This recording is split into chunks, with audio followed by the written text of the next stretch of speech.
ये जो है आपके सामने सैमसंग की टॉप लोड वॉशिंग मशीन है। इसमें क्या है, ना ही स्पिन ऑन हो रही है ना वॉश ऑन हो रही है। मतलब हम स्पिन मोड पे चलाते हैं तो स्पिन जो है वो भी ऑन नहीं हो रही है, और अगर हम वॉश मोड पे चलाते हैं तो उसमें भी क्या हो रहा है, वॉश भी प्रॉपर तरीके से नहीं हो रही जैसे कि होना चाहिए। तो आपके सामने भी अगर ये दिक्कत आ रही है तो आप इसको कैसे सॉल्व कर सकते हैं, तो आपको क्या करना है, इस वीडियो कंप्लीट वॉच कर लेना है। तो सबसे पहले क्या है, मैं आपको स्पिन ऑन करके दिखाता हूँ और फिर आप देखेंगे कि ये ऑन हो रही है या नहीं हो रही, कि इसमें क्या फॉल्ट है।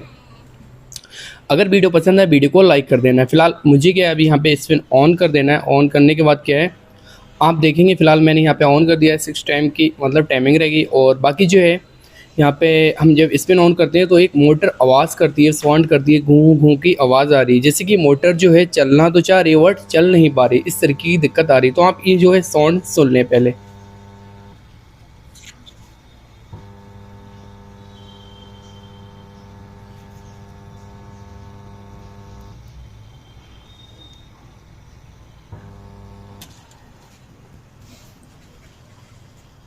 तो ये जो है ना इस तरीके से साउंड हो रहा है। मैं दोबारा ऑन किया है, मतलब इसको आप देखेंगे यहाँ से क्या है, पानी वगैरह सब आउट कर दे रही है मशीन, बट ऑन नहीं हो पा रही है जैसे कि ऑन होना चाहिए। इसको मूविंग करना चाहिए ड्रम को, वो नहीं हो रहा है।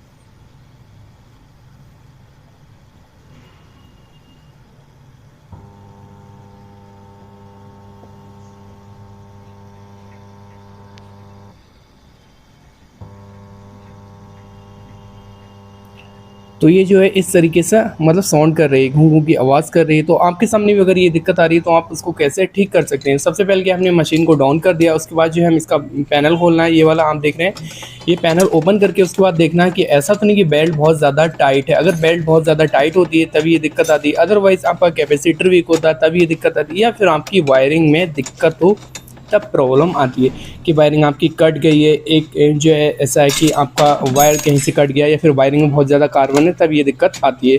तो हमें क्या स्टेप बाय स्टेप हर एक चीज़ चेक करेंगे और उसके बाद जो प्रॉब्लम हुई वो आपके सामने दिखाता हूँ।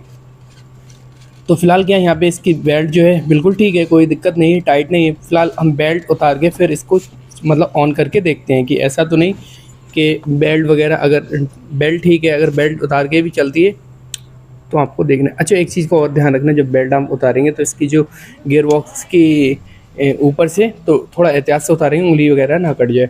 तो इसे क्या है, हम ऑन करते हैं, उसके बाद देखते हैं ये ऑन होती है या फिर नहीं। तो फिलहाल हमने ऑन कर दिए, बाकी ये देखते हैं।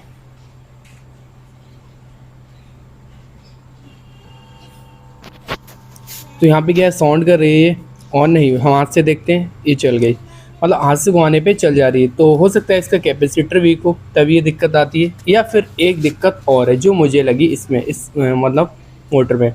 तो यहाँ पे क्या है, इसकी बेल्ट तो बिल्कुल ठीक थी, कोई दिक्कत नहीं है, बट इसमें जो मेन प्रॉब्लम है वो पहले हम कैपेसिटर चेंज करके देखते हैं, या फिर इसमें जो मुझे दिक्कत लगी है वो इसके मतलब वो साफ्ट में दिक्कत है। मतलब साफ्ट थोड़ा साउंड भी कर रहे हैं। फिलहाल अभी क्या है, इनको कैपेसिटर जो है इसको चेंज करके यहाँ पे देखते हैं, और इसके जो दोनों पेंच लगे हैं वो आपको रिमूव कर देना है।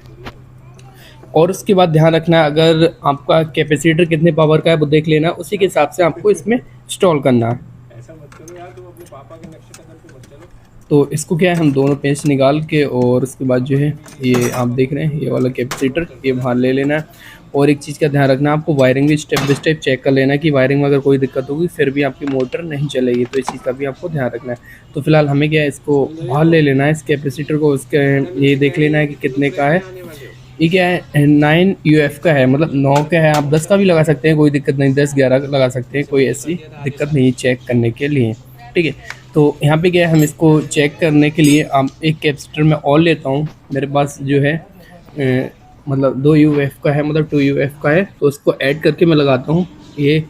और उसके बाद जो है आप देख रहे हैं यहाँ पे 10 का, या फिर आपके पास 10 का हो तो 10 का लगा सकते हैं, कोई दिक्कत नहीं। ये कैपेसिटर है तो आप कैपेसिटर लगा दें। तो फिलहाल अभी क्या है, मैंने इसमें क्या है, इसमें एक ऐड कर देना है। मैंने 2 का एक ऐड कर दिया है, और उसके बाद जो है हम इसको देखते हैं। अभी हमारे पास मतलब नहीं था 10 का, तो इस वजह से नहीं लगा पाए, तो मैंने ऐड कर दिया। उसके बाद हम ऑन करके देखते हैं कि ये चलती है या फिर नहीं। तो हमें स्पिन ऑन करना है और देखते हैं स्पिन ऑन करके। तो फिलहाल आप देख रहे हैं यहाँ पर हमने क्या है, इसको ऑन कर दिया है।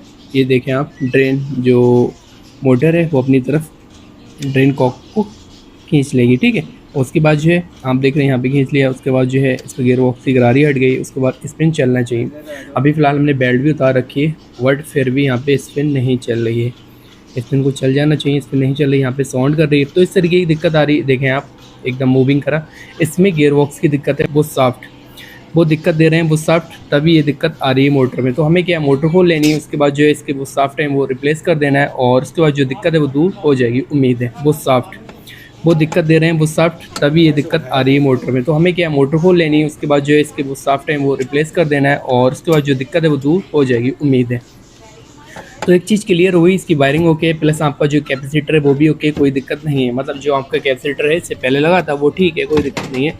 जो मेरा डाउट था वो यही था कि इसके बुश शाफ्ट में दिक्कत है मोटर की, ठीक है। तो मोटर के बुश शाफ्ट जो है हमें रिप्लेस कर देना है, और उसके बाद जो है आपको जिस तरीके से आपने फिट किया उसी तरीके से आपको, मतलब जिस तरीके से आपने ओपन किया उसी तरीके से आपको फिट करना है। इस चीज़ का आपको ध्यान रखना है, क्योंकि अगर फिटिंग में दिक्कत होगी तो आपकी बेल्ट जो है वो ऐसा अप एंड डाउन या फिर टाइट बहुत ज़्यादा होगी, फिर भी आपकी जो मोटर है वो नहीं चलेगी। तो आप इस चीज़ का एहतियात रखें, जैसे आपने ओपन किया उसी तरीके से आपको फिट करनी है, और सारी वायरिंग आपने जैसे आपने ओपन करनी है वैसे ही आपको फिट करनी है, बाद में दिक्कत नहीं होना चाहिए। इस चीज़ का भी आपको ध्यान रखना है।